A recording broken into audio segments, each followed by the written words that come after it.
அண்ணன் தமிழக முதலமைச்சர் திரு ஐயா ஸ்டாலின் அவர்கள், நீங்களே சொல்லுங்க, மத அரசியல் செய்யறது யாரு?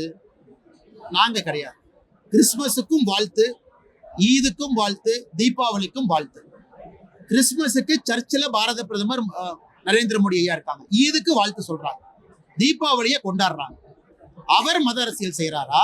இல்ல தீபாவளிக்கு வாழ்த்து சொல்ல மாட்டேன், கிறிஸ்துமஸுக்கு ஆளா போவேன், ஈதுக்கு ஆளா போவேன் சொல்றவங்க மத அரசியல் செய்யறாங்களா? தமிழக மக்கள் வெட்ட வெளிச்சமாக பார்த்து விட்டார்கள். இன்னைக்கு பார்க்க கன்னியாகுமரியில எப்பொழுதும் கூட இந்த அரண்மனை கிறிஸ்துமஸ் விழா நடப்பது சகஜம். எப்பொழுதும் தமிழகத்தினுடைய முதலமைச்சர் திரு மு.க. ஸ்டாலின் அவர்களே இதற்கு முன்பு நடந்த விழால பங்கேற்றிருக்கிறார். இந்த ஆண்டு திமுக போகல. ஏன் போகல? டிவிகேவை கூப்பிட்டுருக்கீங்க, தமிழக வெற்றி கழகத்தை கூப்பிட்டுருக்கீங்க அரண்மனை கிறிஸ்துமஸ் பெருவிழாவுக்கு, அதனால் நாங்கள் வரமாட்டோம்னு அவங்க ரெண்டேத்துக்குள்ள கிறிஸ்துமஸ் விழால யாரு கேக்கு சாப்பிடுவாங்கன்னு டிவிகேவுக்கும் டிஎம்கேக்கும் சண்டை. அந்த பிளம் கேக் முதல்ல நீ சாப்பிடுறியா, பிளம் கேக் முதல்ல நான் சாப்பிடுவேன். அது அரண்மனை விழாவில் நம்ம பார்க்கிறோம். அப்ப யார் எந்த அரசியல் செய்யறாங்கிறது நம்ம பார்த்துக்கணும். பாரதிய ஜனதா கட்சியை பொறுத்தவரை கிறிஸ்துமஸ் விழாவுக்கும் கிறிஸ்துவ சொந்தங்களோடு இருக்கின்றோம், தீபாவளிக்கு இருக்கிறோம், ஈதுக்கு இருக்கிறோம். நாங்கள் மத அரசியலை எங்கோதும் செய்யல.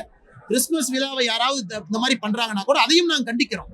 அப்படி இருக்கும் பொழுது முதலமைச்சர் எங்களையே மத அரசியல் எப்படி சொல்ல முடியும் நீங்க கேளுங்க.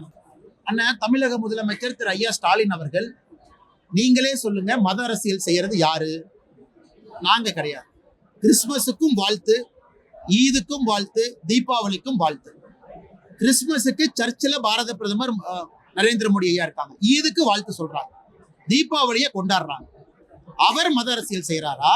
இல்ல தீபாவளிக்கு வாழ்த்து சொல்ல மாட்டேன், கிறிஸ்துமஸுக்கு ஆளா போவேன், ஈதுக்கு ஆளா போவேன் சொல்றவங்க மத அரசியல் செய்யறாங்களா? தமிழக மக்கள் வெட்ட வெளிச்சமாக பார்த்து விட்டார்கள். இன்னைக்கு பார்க்க கன்னியாகுமரியில எப்பொழுதும் கூட இந்த அரண்மனை கிறிஸ்துமஸ் விழா நடப்பது சகஜம். எப்பொழுதும் தமிழகத்தினுடைய முதலமைச்சர் திரு மு.க. ஸ்டாலின் அவர்களே இதற்கு முன்பு நடந்த விழால பங்கேற்றிருக்கிறார். இந்த ஆண்டு திமுக போகல. ஏன் போகல? டிவிகேவை கூப்பிட்டுருக்கீங்க, தமிழக வெற்றி கழகத்தை கூப்பிட்டுருக்கீங்க அரண்மனை கிறிஸ்துமஸ் பெருவிழாவுக்கு, அதனால் நாங்கள் வரமாட்டோம்னு அவங்க ரெண்டேத்துக்குள்ள கிறிஸ்துமஸ் விழால யாரு கேக்கு சாப்பிடுவாங்கன்னு டிவிகேவுக்கும் டிஎம்கேக்கும் சண்டை. அந்த பிளம் கேக் முதல்ல நீ சாப்பிடுறியா, பிளம் கேக் முதல்ல நான் சாப்பிடுவேன். அது அரண்மனை விழாவில் நம்ம பார்க்கிறோம். அப்ப யார் எந்த அரசியல் செய்யறாங்கிறது நம்ம பார்த்துக்கணும். பாரதிய ஜனதா கட்சியை பொறுத்தவரை கிறிஸ்துமஸ் விழாவுக்கும் கிறிஸ்துவ சொந்தங்களோடு இருக்கின்றோம், தீபாவளிக்கு இருக்கிறோம், ஈதுக்கு இருக்கிறோம். நாங்கள் மத அரசியலை எங்கோதும் செய்யல. கிறிஸ்துமஸ் விழாவை யாராவது இந்த மாதிரி பண்றாங்கன்னா கூட அதையும் நாங்கள் கண்டிக்கிறோம். அப்படி இருக்கும் பொழுது முதலமைச்சர் எங்களையே மத அரசியல் எப்படி சொல்ல முடியும் நீங்க கேளுங்க.